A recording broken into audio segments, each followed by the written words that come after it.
everybody. Welcome to this week's episode of the Full Spectrum. I'm your host, Bill Simonera. I'm joined by Chad McVeigh and Frank Campanelle. So I'm going to start off by talking about the recent special elections. We've had 4 so far.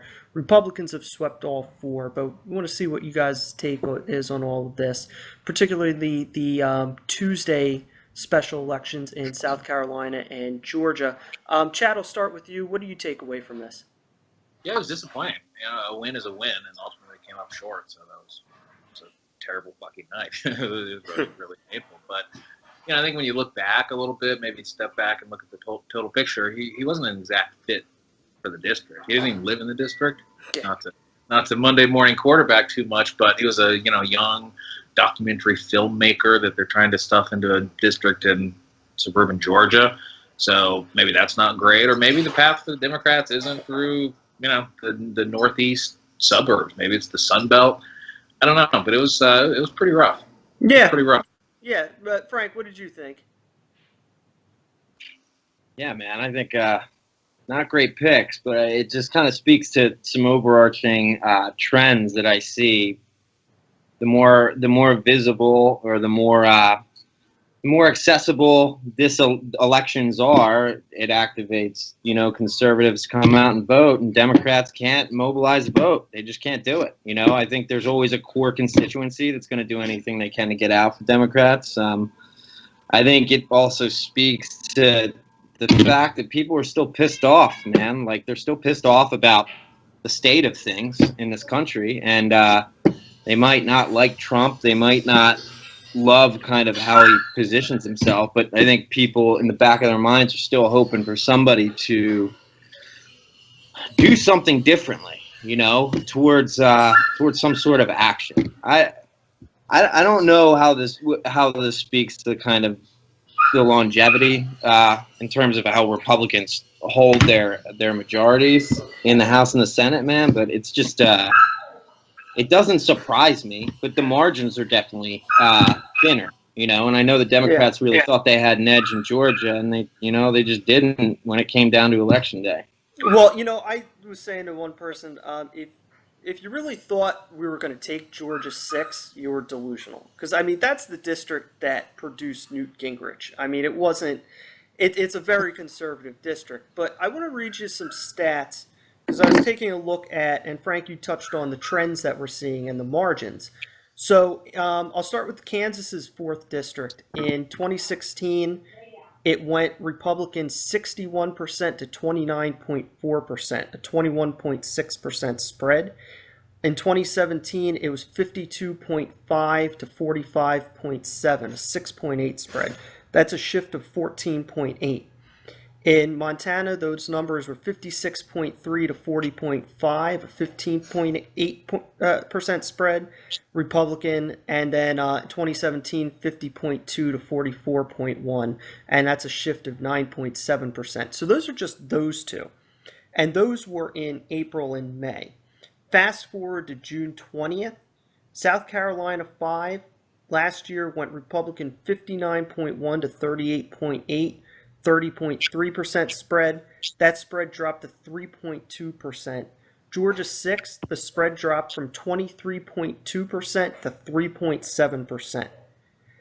This is an average shift of 15.3% in the spread. What do you guys take away from that? Frank, what do you think? I lean conservative. What it says to me is conservatives aren't doing anything, for the party that supposedly has efficacy to, produce results generally. I think that's how it's framed. I think they're just not doing anything. And I think the ways in which they communicate themselves socially, especially around kind of policy making and what that would look like on the ground with strategic implementation, especially around women's issues, doesn't resonate, man. And they're not they're not evolving. I think it just they don't know what they're doing. They don't know how to talk around issues that aren't really financial in nature and with any level of specificity. Even when you're talking about global policy, Republicans aren't really doing a great job around that either. I mean, the only person that I've heard in recent years that I could really sit and listen to was Rubio because he made some sort of sense. But, you know, it just speaks, they're disconnected, man. They're disconnected. They're not representative of the populations, I think, that they preside over right now. So, And Chad, what do you take away from all those numbers? Yeah, I think shows that the Democratic base is pretty fired up, right? We're obviously pretty good and pissed about Trump, but and when you look at where those elections occurred, it's obviously not very hospitable territory for Democrats or liberals, you know, in general. So maybe we shouldn't have had our hopes pinned on winning them all, running the table. But perception is reality, and it gets spun that now we're four-time losers and all this. But I think the biggest thing it says to me is that the cultural wars are not over. Hillary Clinton did a little bit better than John Ossoff did in that district. And you got to figure we've had, 6-7 months now of Trump. It feels like a lifetime, but it's only been a few months. And now for him to do worse than Hillary says that all they have to do really is just hold up Nancy Pelosi maybe and bring up the cultural wars. And he's an outsider and part of the Hollywood elites. And it's amazing that stuff still has that kind of power, but it truly does. I mean, Hillary Clinton outperformed this guy down there is that I think that was the statistic that I heard from that election night that shocked me the most. Okay. Yeah, absolutely. Well, with the average spread shift of 15.3, I took a look also. If we count these 4 districts now, they all went by over 15.3 last year, but let's throw them in now. We now have 41 seats held by the Republicans that were won by under 16 points in the spread, including Florida's 27th district, where the incumbent's retiring, and Clinton won that district by 20 points last year. So we could kind of count that as a safe Democratic pickup, I think. Chad, what do you think this says about Democrats' chances in the midterms next year? I don't know if you can draw a whole lot from it. I think Nancy Pelosi, the caricature of her is going to be a problem. But if they throw her overboard, which I'm not necessarily in favor of, they're just going to villainize and demonize the next person. So I'm not sure it's going to matter a whole lot. But I think the biggest effect it's going to have on 2018 is going to be recruiting on the Democratic side. Might be a little bit tougher, and then on the Republican side, there's probably not going to be as many retirements as maybe we would need to see to get a sure wave type deal going. If people like Jason Chaffetz got scared after a few people showed up at his town hall, I think that would have sent shockwaves if we would have picked up that old Newt Gingrich seat. Yeah. And you know what? Touching on that, Chad, I'll bring this up with you. I'm hearing a lot from the Democratic base about how Ossoff wasn't a good candidate. They wanted somebody more liberal, and all. What did you think of Ossoff as far as a candidate goes? Do you think he was the right type of Democrat to run in that seat, or do you think they should have picked somebody different? I think they probably should have went with someone else. They should have went with somebody who lives in the district, I think, as the general rule of thumb. But no, they could have gone with someone maybe a little bit more attuned to the district. But then, had they done that, you would have had the Bernie bros up in arms, and he's not. Bernie refused to say whether or not he considered him a progressive. But then he went out to Omaha and stood with an anti-abortion and that guy was a progressive. So I don't know. Yeah, okay. Frank, what do you think this talks about with 2018, as far as where these numbers are? I mean, it doesn't bode well for Republicans, man. I don't know. I see. I don't have much faith in Democrats to pick up seats either, man. I think things are a little too unwieldy right now, and all it takes is really, if you look at it, I mean, if Trump does one thing right and one thing aligned with what he thinks he said he was going to do, it's going to energize that base, and it's going to, I think it'll play to some moderates still. Because I think everybody agrees he's kind of a moron. But I think you'd rather take a moron. I think a lot of this is on Trump's back, man. I mean, I think that's what it is. I think if he moves that agenda forward in any sort of way that makes sense or blows up the system in some sort of way, it's going to make this really hard to predict. But in general, though, I'd say Republicans need to do some serious self-inquiry and need to like step back and think about, moving forward, what is our mission and vision and what are our value sets, and are they aligned with the evolving standards of societal decency, because they're not right now. Well, talking about Trump, I'm going to also take a look at some things.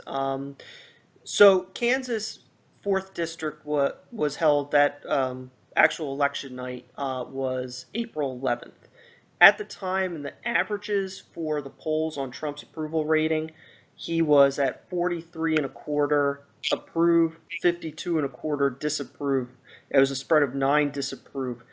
That approval rating went down to 40.17 on May. Closest polls I had to May 25th were May 23rd. Went down to 40.17. The spread was 14 disapprove. And then his approval rating was down to 39 and a third on June 20th, with 16.77 average for disapprove, the spread. And I even factored in Rasmussen on those. And, they skew Republican, so they kind of mess up the polling averages. What do you think, Frank, if Trump's approval rating continues to dip, are the Republicans going to be able to shake that monkey from their back? Yeah, I think we live in an incredibly divided dynamic right now within the context of this country, and I think there's nothing that's going to happen that's going to change most people's minds. I think most people that are politically and ideologically driven right now, especially on the Republican side, aren't necessarily critically thinking through each one of these issues. So, if his polling keeps dipping, it's not going to radically change like a moderate's mind about ineffective liberal policies, especially across a lot of districts that they think they can win. We're running a deficit on so many key areas in this country, and all a Republican has to say is like, "Hey, I'm a money guy," and people are always going to vote for him.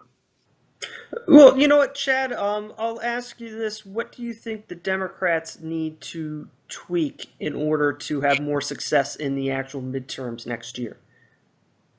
Yeah, I think they're going to have to find candidates who match the district a little more, and I think it's going to be really tough to do with the Bernie Sanders wing of the party, demanding purity on some issues. There's some things we can't compromise on, obviously, right? You got to stay on your ground.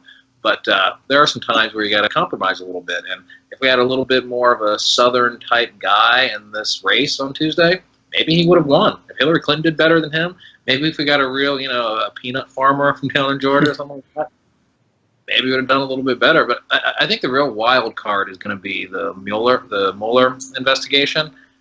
If he comes down with an obstruction of justice charge 4, 5, 3 months before the election, Oh yeah, that could shake the whole the board up. that would be interesting, because then you'd see the Republicans go into panic mode, kind of like the Democrats were doing in like September, October of 2010, and that was when things would get real interesting. Then they might actually turn their back on Trump. Okay, all right. Oh, well, do you guys have any final thoughts about these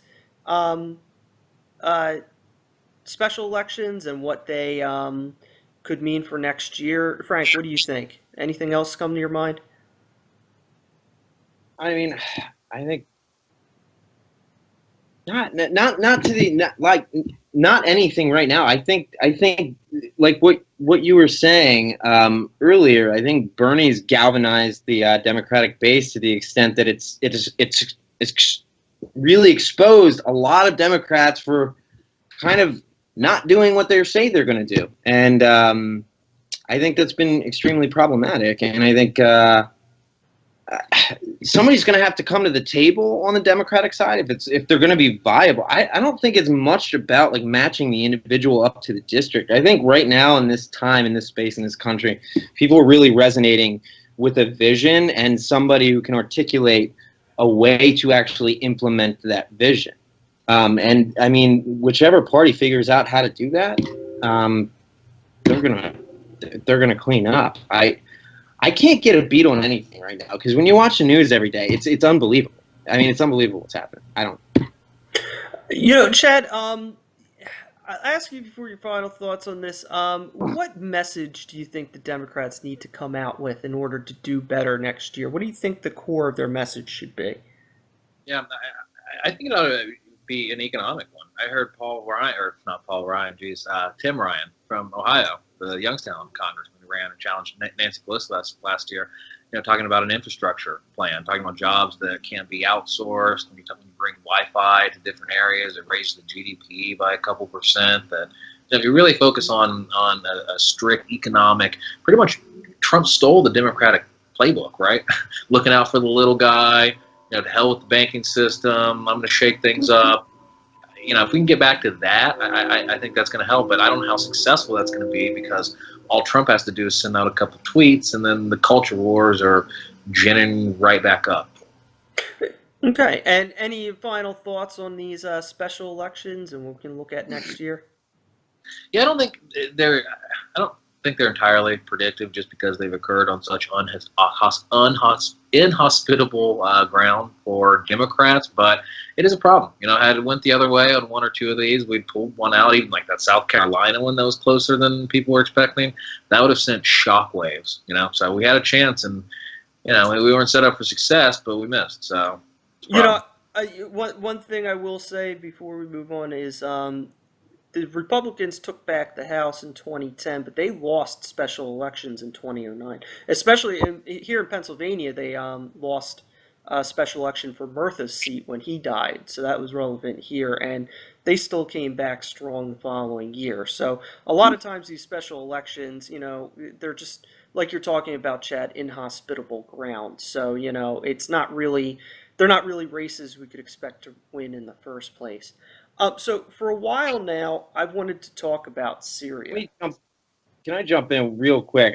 Yeah, I mean, Republicans are on a clock, and I think the special elections and these margins that you're seeing and the trends with the margins indicate as such. But all the Democrats would have to do to gear up kind of a level of support that would win them the House back is communicate through a cost-benefit lens how what we're doing isn't working. The Republicans aren't doing anything. You look at Mayor Kenny's Fair Chance Hiring Act and how he's subsidizing people that are re-entering in the community towards a sustainable employment. If they could take a look at, take a step back from kind of that bleeding heart ideological sentiment and step back and be a little more pragmatic about policy and what it's going to actually look like on the ground and how it's much more cost effective than doing what conservatives do, lock people up, brand them as a felon when they get out. It's impossible to get a job, reallocate money from education into the prison system, into communities that don't need the money because they already have tax dollars rolling in. I mean, if they had some well-articulated plan and could communicate it pragmatically, they would win over a shitload of conservatives. Okay. I don't. All right. Good to know. Yeah. I think messaging will be very important. I think they've had a chance to see, where they've made mistakes. And honestly, I'm going to write a blog piece about this is why, Democrats should be really encouraged by the results, even though we didn't win any of the seats. But, okay. So for a while now, I've wanted to talk about Syria, but crap in Trump land keeps popping up that has to be discussed. So, unless you've been living on the moon, you know what's going on in Syria. You've had 4 million refugees, 6 million plus people displaced. I just want to, in a minute, I'm going to just give you 3 scenarios I think of with it, where my positions change with it, and see what your thoughts are on them. But first, you know what, Chad, I'll start with you. What are your thoughts on the Syrian conflict at this point? It's unbelievable. So heartbreaking. You see these images pop up. The kids covered in blood, covered in debris. What's been happening? With the state of some of the Syrian cities, they're completely bombed out, depleted. It's genuinely heartbreaking. And then you hear reports about chemical weapon use. It's truly horrible. There aren't really many good options. Our options are really sort of bad and worse. I think the key to the whole thing is obviously going to be Russia. And when you look at everything sort of Trump's been giving, he's tried to give back their spy houses here in Maryland. He's tried to loosen restrictions they put in after invading Ukraine. He's doing all this to sort of butter them up, but where's the other part of that? Where's the flip side of that? Can we get a hand in the Middle East? Yeah, Frank, what do you think? What are your thoughts on the Syrian conflict to this point? I think atrocities at this level should be illegal internationally. I don't understand how in this day and age that we collectively as a species allow this to keep happening. And this, to me, taking a step back, is more just Cold War-like dick measuring and posturing between us and Russia, and it has been the whole time. And those who are incurring the damage are little children that you see every day getting blown to fucking bits. I don't understand why we're not doing anything. I don't understand why we don't have a force in there and we just depose this asshole and something needs to happen now. Because it's getting to the point where it's like drop a fucking carpet bomb, because this is getting really fucking serious. And a lot of the terrorist activities and radicalization and fanaticism is coming out of Syria right now, which is problematic because every other day we're hearing a fucking terrorist attack. I'm so sick of this shit. But the moral side of me, how does this still happen? How is it legal to literally have this kind of shit happen? Yeah, I've taken different positions on this over time. I mean, Frank, I study foreign policy a lot, and way with foreign policy is you have to have what they called in Thank You for Smoking, the moral flexibility, and Yeah. that, what's best morally isn't always what's best for the nation that you're doing foreign policy for. So, I mean, one thought I've had on this over these years with it is, as much as I hate Assad, we may be better off with him in power simply because of the vacuum and what could arise there if we were to take him out. That changed, though, when I saw the picture of that little boy in the ambulance last year. So, the one, the kid's covered in dust and blood sitting in there, the 5-year-old kid. So I was scrolling through Facebook, and I saw that image, and in the fraction of a second before my brain could connect the image to the caption underneath, what came to mind was that it was probably an article on The Walking Dead, because I was like, the kid looks like a zombie. And that broke my heart. So my new position is, fuck Assad. Let's get a couple 100,000 troops into Syria right now, take that motherfucker out, and fuck it. But with the violations of international law, that dude needs to go. What are your thoughts on these positions? Which one do you think you see? What do you think could be fine tuned about them? Frank, I'll start with you on that. I think there's a lot of research that speaks to that experience that I think you were just describing, like how there's a fundamental deficiency in all of us. When we see one person, undergo a tragedy, we can engage relationally with that, and we're more empathetic. But the second it increases by even one person, our ability to empathize markedly decreases. And when you talk about huge groups of people and swaths of people, it's really hard to connect in a way where you want to do something. But you saw that one picture of the little kid. Yeah, it's crazy. I agree with you. I think it's leaving that vacuum. You're going to have another Afghanistan. You're going to have another Iraq. But at the same time, I think this guy just needs to be taken out back and fucking shot. I think he's poisoned and killed a lot of his fucking people. I think he's committed overt and covert atrocities to on the level of a Saddam Hussein level kind of shit. But I mean, I don't. I think he's approaching Hitler-esque levels, to be honest with you, in how brutal and horrible he is. I mean, I think he could reach those top tier dictator levels. Chad, in the positions I've been talking about, what are your thoughts on those? Do you think either one of those is a viable position? I don't know. I don't know about that. I don't know about sending 250,000 Americans over into the middle of another Middle Eastern conflict. I'm not sure they have the stomach for that to handle multiple thousands of Americans coming home in body bags to defend Aleppo. So, how that play. Then you got to look at the other side of that is every innocent person that the Americans would be responsible for killing could be leaving behind a friend, a loved one who are then more sympathetic to terrorism, or then more ready to strap on a bomb and run in the Bataclan, who are ready to take a van and drive across the London Bridge. I mean, our actions have consequences, and it's not always a real surgical strike, and footprint is pretty destructive too. So I don't know if we really want to jump in that. Yeah, I mean, the picture was heartbreaking. It was terrible to see that little kid, but I'm not sure if that should drive us into another Middle Eastern war. I mean, I think then the only alternative is going to be getting the big players to the table, and basically if we don't get Russia on board, I don't think we're going to see the end to Assad. I don't think we're going to see the end of the war. And with Trump, being the sex toy of Vladimir Putin, you think we'd get some leverage. You think we'd get something out of him, just throw him a bone, something of it. I don't know, but I think that's going to be the way this whole thing ultimately resolves.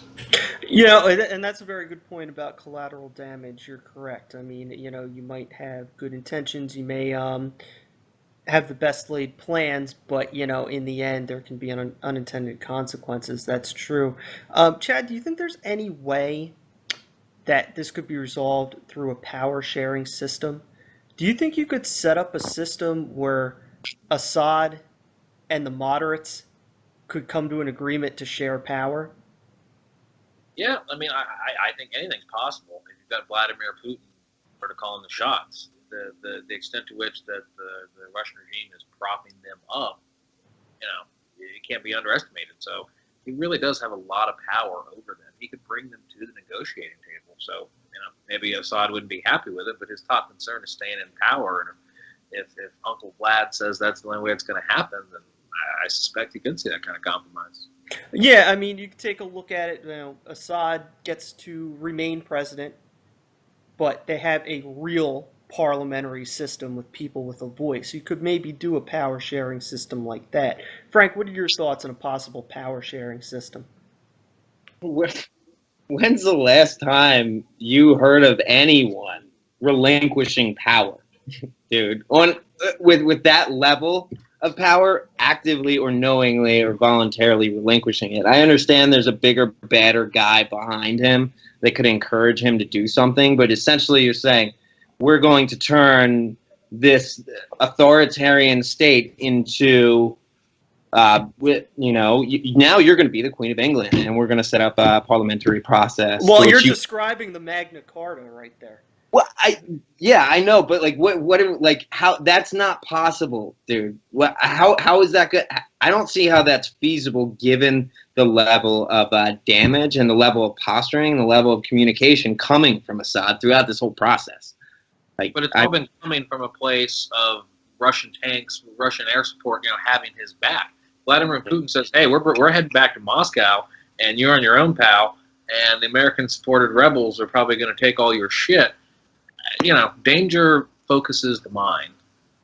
I developed what I called the shit or get off the pot doctrine of American foreign policy, especially during Obama's years, because this kind of applied to him. I have my thoughts about Obama as commander-in-chief, but I mean, that's neither here nor there. Libya was a good example of it, too. He really prolonged that civil war in the end. And in Syria, with what we're doing there, we're only succeeding in making it last longer. By arming the rebels, Assad's not strong enough to defeat them, but without our direct intervention, the rebels aren't strong enough to defeat Assad. So you just have this endless war. It seems like at some point you either need to send troops in and kill Assad, or withdraw support for the rebels and let Assad take them out. Shit or get off the pot.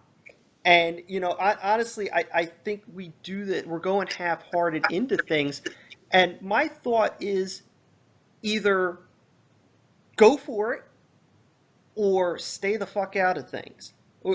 Frank, what do you think of that? What do you think of our approach to these conflicts? I would tend to agree. I would tend to agree wholeheartedly with that. I don't, you know, why is this still happening? Is it some sort of parlor trick? Because shit or get off the pot is exactly what I think everybody was advocating for. Every conservative running for president this election cycle anyway was advocating we need to do something. We need to do something now. He drops chemical weapons on everybody. What are we going to do? And we're doing it's the same exact fucking thing. I like what has changed at all except for dropping daisy cutters on a fucking airport strip, not touching anybody. I don't understand what we're doing there. I think shit or get off the pot. And to be honest, I couldn't care either way because I think the people need some sense of stability. I mean, my heart really kind of goes to the people that have lost everything. So. And we talk about the refugees. These people did not want to have to uproot their lives and go to foreign countries and have to become refugees. That's part of what's tragic about, the punishing attitude towards them and this hostile attitude towards them. They didn't ask for any of this shit. And the only thing that's going to help them is stability. The best way to help them is to end this war one way or another and help rebuild Syria and get them back in their homes. You don't have refugees if they're all going home. The homes they didn't really want to leave in the first place, and that's ridiculous.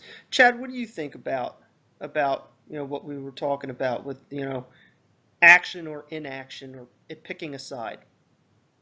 Yeah, I think the action is going to have to be diplomacy. But as far as what we can do with the refugees, maybe we could send them Bibles because Trump said he's going to give preference to the Christian refugees from Syria. So maybe that's the best way to help out. Send them some Pat Robertson literature. I think the only real way that this is going to be resolved with any sort of, the only way it's going to be resolved is going to be through diplomacy. If we send American troops, American bombers over there and start killing people, everybody who dies, even if it is, maybe a Assad-backed force that kills people, it's going to be blamed on the Americans. Once we get fully involved in it, that's a real hornet's nest. I don't know if the American people are ready for that after how many years of war. We've been in Afghanistan, 17, 16 years or something like that now. I don't know. Then we got North Korea. I mean, who knows what Trump's going to do with North Korea after that kid came back all, comatose. Who knows what he's going to do, to be honest. You can tell he's pretty, he said the same thing after he saw some pictures of the nerve gas. He went bombing, he bombed the airport. Who knows what's up next with North Korea? So I don't know how deep in we should get with Syria. It's a horrible situation, but I think if we put the kind of national focus on building a coalition, might be able to help. It might. And, I think with Trump, I think he's all talk when it comes to military strategy. I mean, he lost a fucking aircraft carrier heading to North Korea. I mean, this guy doesn't have the balls to actually attack North Korea. I mean, after that whole farce with his Syrian turnaround, what does he do? He does a half-hearted little strike on one airstrip that's already operational again. So I don't think Trump has it in him to make a hard decision. He's even outsourcing in his cabinet his Afghanistan policy. He's basically telling the Department of Defense to do what you want. So yeah, I don't know what this guy's capable of doing. Frank, what do you think we need to do to solve this problem? I think we get out. I mean, my question has been the whole time, what's our strategic interest? How is this moving our interest forward other than is it like trying to save face? Is this trying to prevent Russia and China's influence in the region? I'm just wondering what are the overarching issues and why are we there? Because it seems to me that just pull out. Stop arming rebels. Stop arming rebels and then demonizing them and then fanaticizing them so they run around and start fucking killing people and hating us even more.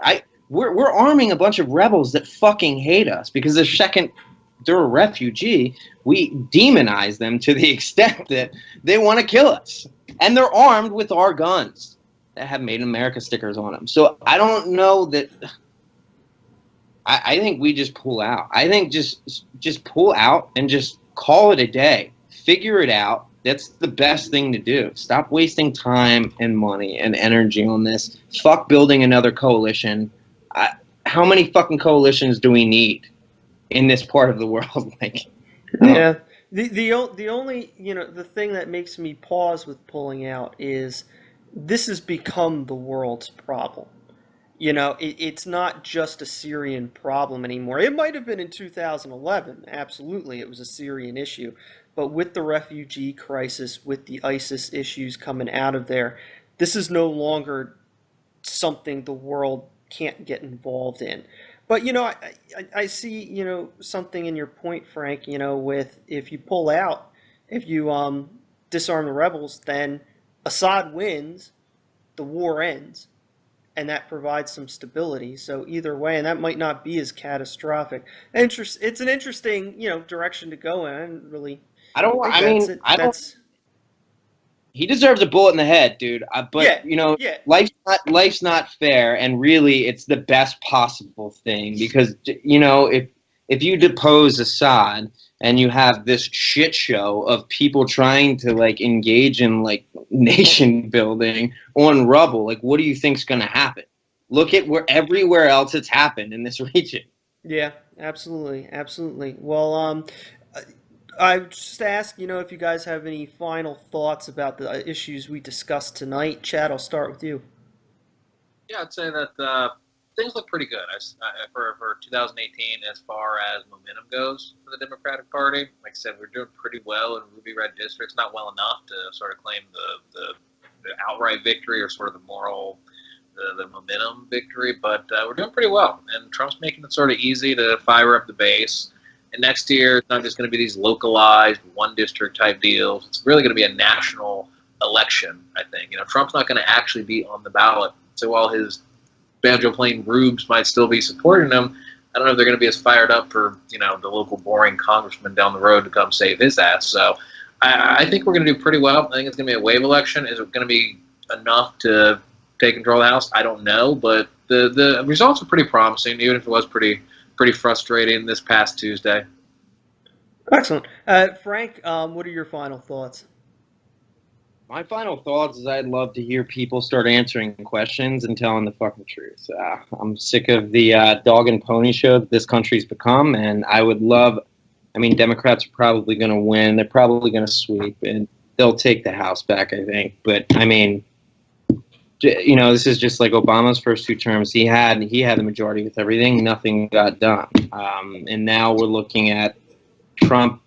We're going to have a divided legislature, and nothing's going to get fucking done. I'm sick of it. I'm disengaged and I'm pissed off, and I want to hear some honest dialogue. I don't know. Well, as far as Obama not getting anything done, I would probably point out the stimulus package, the Paris climate deal, the Iran deal. He prevented a second Great Depression, and he gave the order that led to Osama bin Laden getting shot through the eye, to say nothing of Obamacare. So, he got a couple things done. I hear you, but Obamacare is a mess, and this is why we're dealing with it now. Yeah, the bill coming out of Congress isn't going to be any better. It's going to be decidedly worse, probably. Obamacare's really not perfect, but I don't have a pre-existing condition. If I did, I might have, it might be perfect for me. If I had a condition. But it's predicated on the back of a debt-enslaved generation that has to work 100 hours a fucking week to make ends meet, and then we can't pay for our own health care. So how is this working when every single one of the big health players are pulling out of the market? I'm not saying the conservatives are doing a better job. I love the pre-existing condition route, but what Obama put into place is not working. It's not effective.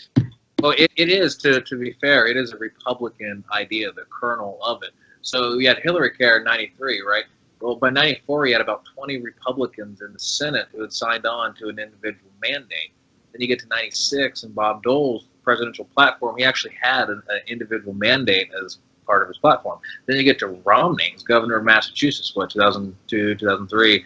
He enacted basically an early version, Romney Care. So it is a Republican idea. So that's why I wasn't terribly gung-ho about it. I was still holding out hope for at least the public option. If I had my way, we'd have a large NIH-style, UK-style program here. So you're right, there are certainly problems with it, but when you look on balance where we were just a few years ago, people aren't going broke anymore in the richest country on earth. Obviously medical debt's still a problem, but not the way it was just a few years ago. And we're seeing so many more who have insurance who didn't. On balance, it was better than the status quo. Yeah, I would agree. It's based off Romney Care. I think much of the structure is founded in Romney Care, but this rollout is not effective. It's not effective on a grand scale, and I think we have. I can only speak for my generation, but I'm looking at it right now. We can't engage meaningfully in the economy. We can't take care of ourselves. We have the baby boomers when they start getting old, and we have nowhere to put them because we don't do anything with our elderly now that's humane at any capacity. What's going to happen? What's going to happen when the premiums keep skyrocketing and we keep fucking punishing people and we don't address the underlying problems here that this bill is not designed to address? We can't afford. I can't afford. At the end of the day, why am I paying for somebody walking into the fucking emergency room every 5 seconds? Why am I paying for that? That's a tremendous cost incurred on, I know, my city and my county. Why am I paying for this? Ronald And why are my bills? So I pay more in medication. I pay out of pocket to go see my doctors because I can't afford it, because the insurance that I'm getting doesn't do shit.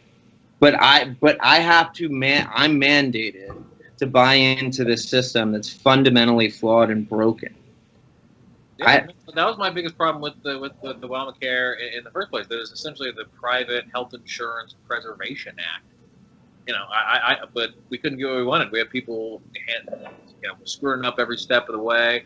Joe Lieberman at the last bit there took out the public option to remove any sort of, public deal. But yeah, it's certainly imperfect. But when you look at the Republican ideas, it's, sometimes your options are bad and worse.